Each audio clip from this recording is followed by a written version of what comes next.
Today, we're going to be taking a look at a build that I have been very excited to make since the end of last season when the change to this exotic was made. You've already seen the thumbnail, and that exotic is going to be Hallowfire Heart. This is one of my favorite exotics to pair with a Solar Titan, always has been. I'm pretty sure this was actually the first Solar Titan build I ever made way back when I first started doing this YouTube stuff. So it has a very special place in my heart. Granted, the change they made is a very double-edged sword, and we're going to talk about that when going over the build in its entirety. But before we get into that, please like, comment, and subscribe, as we are insanely close to that 1,000 subscriber goal. So if you're watching this and you want to keep seeing more, or if you just want to help me reach my goal, please consider subscribing. And let's have a quick word from our sponsor. We're going to be talking about today, like I mentioned just a minute ago, is going to be Hallowfire Heart, which comes with the exotic trait Sunfire Furnace. Solar takedowns while standing in a sunspot create a sunspot. Greatly improves the recharge rate of your solar abilities while your super is charged, and provides a small benefit to the airborne effectiveness stat of all weapons. Before this season, it used to give a smaller bonus to solar abilities without our super needing to be charged, and a larger one when it was charged. We still get the larger bonus, but they took away the smaller one in favor of making more sunspots, and I can see the potential with this exotic and the ability to make these sunspots. My only wish is that you could make a sunspot while you had Sol Invictus active and while standing in a sunspot. This would give us a 5-second window to make a sunspot while we moved around. I don't think this would be a broken thing. This would allow us to chain sunspots with ease and not make us have to just sit idly in a sunspot to make another one. Until then, however, we can make use of this exotic's 350% increase to our ability recharge rate when we have our super active to become an orb making furnace for ourselves and our team. And to do that, we're first going to take a look at our armor mods. For our helmet, we're going to take both ashes to assets and hands-on, so our grenades and throwing hammer can get us to our super faster, so we can become that orb making furnace, and harmonic siphon so our solar weapons can also make orbs. For arms, we have firepower and heavy-handed, so our grenades and melees can make orbs. This is going to be very helpful for us when we get that bonus from Hallowfire Heart. I also have grenade kickstart, so we can consume stacks of our armor charge so we can get our grenade back faster to make more orbs, as we can just pick up our throwing hammer to get more melee kills to make more orbs that way. For our chest, we have charged up to hold more stacks of armor charge, and our resist or reserve mods depending on what you're running. For legs, we have elemental charge, so our fire sprites count as stacks of armor charge. Absolution, so when we pick up an orb, we can get energy back to all our abilities, and recuperation, so we can get some health back when we pick up orbs as well. You can swap these out for surge mods if you want to run that extra weapon damage instead. For our mark, we have Reaper, so when we get a defeat after we place a barricade, we will also make an orb. Powerful attraction, so we can pull all the orbs we make to us, and distribution, so we can get energy back to all our abilities when we place our barricade. We're going to get our abilities constantly, not just from Hallowfire Heart and our armor mods, but also from our class setup, which starts with Sol Invictus, solar ability final blows, hammer of soul impacts, and defeating scorched targets creates sunspots. Your abilities regenerate faster, and your super drains more slowly while standing in a sunspot. Sunspots apply Scorch and deal damage to targets in the side. Entering a sunspot applies Restoration. Sunspots themselves also grant us a bonus to our ability Regeneration, which is extremely helpful before we get our super, so we can make use of Hallowfire Heart, but it also comes into play with Hallowfire Heart as the ability Regeneration from both Sunspots and Sunfire Furnace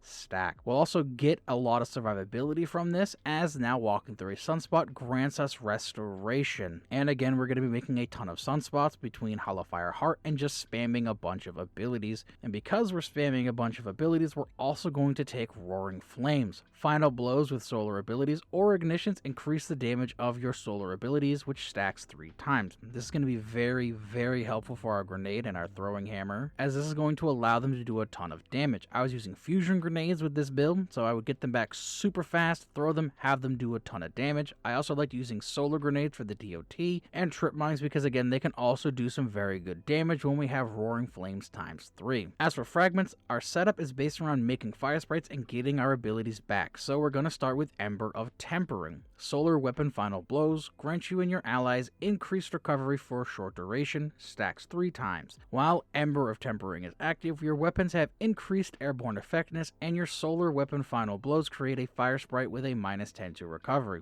The negative we get to our recovery isn't that big of a deal, as we're going to get a bigger bonus to our recovery when we get all 3 stacks of tempering. Plus, we'll be able to easily make fire sprites from our solar weapons, which is going to play into elemental charge. Ember of Singeing. Your class ability regenerates faster when you scorch targets. We're going to be able to scorch targets easily from our throwing hammer, our grenades, our weapon of choice, meaning we're going to get a ton of energy back to our barricade, which can then make an orb from Reaper and then fuel our abilities from distribution. Ember of Blistering. Defeating targets with solar ignition grants grenade energy. This is going to help with our grenade when we do get an ignition, which can happen from all the different sources of scorch we're using. If a target sits inside of a sunspot for too long, they will ignite, give us grenade energy back, which again plays into making more orbs with firepower. Ember of Searing. Defeating a scorched target grants melee energy and creates a fire sprite with a +10 to recovery. This will counteract the minus to recovery we get from tempering, so we don't even have to worry about that at all. And we're going to get a bunch of melee energy back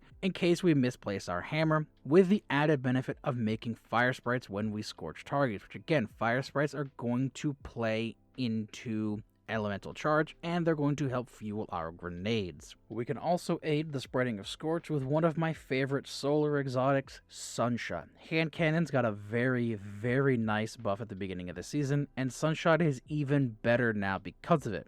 Sunshot comes with the exotic trait Sunburn. This weapon fires explosive rounds and highlights targets that take damage from Sunshot. The explosive round is very nice for that little bit of extra damage and the stagger that they can do inside of PvE, but it really shines with its second trait, Sun Blast. Targets killed with Sunshot explode in solar energy. This can allow us to chain together a bunch of explosions on weaker targets in those lower end activities, and the explosions also spread Scorch, and a lot of it at that. So this way, when we scorch a target, we will get energy back to our barricade. We're going to then defeat that scorch target, get energy back to our melee, and make a fire sprite. Fire sprite is then going to give us some grenade energy back and potentially an armor charge stack for our grenade, so we can throw that. Use grenade kickstart is a very nice repeating loop of just throwing abilities and getting kills with Sunshot, which makes this build very good, again generating a bunch of orbs for your allies and yourself. And finally, for our artifact, we're going to take Elemental Orb Solar to help spread around a little bit of Scorch, Elemental Fury, so our abilities do more damage to stun champions, Communal Pickup, so if someone else picks up our Solar Orb, we get weapon damage, Refreshing Pickup, so when we pick up a Solar Orb, we get energy back to our least charged ability, Monochromatic Maestro, so we can get a little bit of ability damage and weapon damage, and Elemental Embrace, so we get a little bit of extra damage resistance to solar attacks while we have restoration. Overall, this build is extremely fun and extremely powerful, as again, you are now an infinite orb making machine for you and your allies. Where I find this build to succeed the most and has the most potential to be good is inside of raids. You start an encounter, you hit that raid banner, you automatically have your super. Now you can just start making orbs for everybody for whatever they need for their builds, or let's say it's the second damage phase, your well warlock needs orbs for their well, boom, you just make a ton of them by throwing grenades and hammers and using Sunshot. And the best part about this build too is if you do need to pop your Hammer of Soul to do that little bit of extra damage to a boss, you'll get it back pretty quickly because again, you're making orbs and we have Ashes to Asset and Hands On. This is a very good rounded build for something like this for just spamming abilities. My only gripe is again, I wish we could make sunspots while we had Soul Invictus active, so this way if we're running through, we then can make at least one extra sunspot just by passing through a sunspot, and we don't have to sit stationary